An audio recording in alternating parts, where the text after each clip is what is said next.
बीडमध्ये धनगर आरक्षणाचा प्रश्न चिघळणार असल्याची शक्यता आहे। फडणवीसांमुळेच धनगर समाजावर ही वेळ आली आहे। धनगर समाजाचा एसटी प्रवर्गात समावेश करा अशी मागणी धनगर समाजाने करत आरोप केले।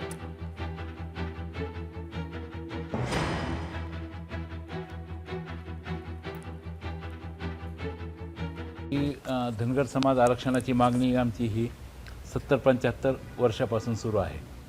महाराष्ट्रामध्ये धनगर समाजाला एसटी आरक्षणाची अंमलबजावणी व्हावी या मागणीसाठी आज आमचे खूप आंदोलन झालेले आहे।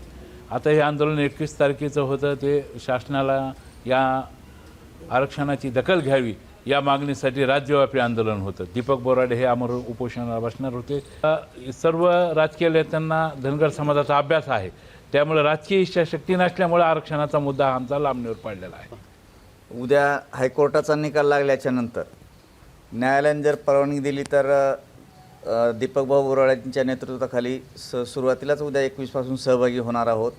जर तसं नाही घडलं तर लोकशाही मार्गाने आचारसंहिता संपल्याच्या नंतर झडपी इलेक्शन झाल्याच्या नंतरच रणनीती ठरवून राज्यव्यापी बैठक घेऊन आंदोलनाची दिशा ठरवली जाईल आणि उग्र स्वरूपात आंदोलन केलं जाईल।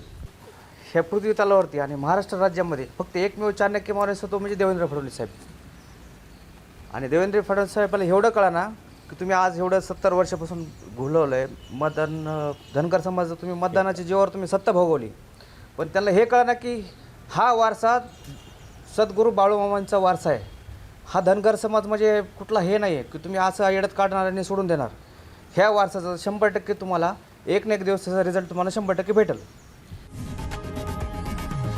लोकशाही मराठी ऐका, पहा, जागरूक रहा।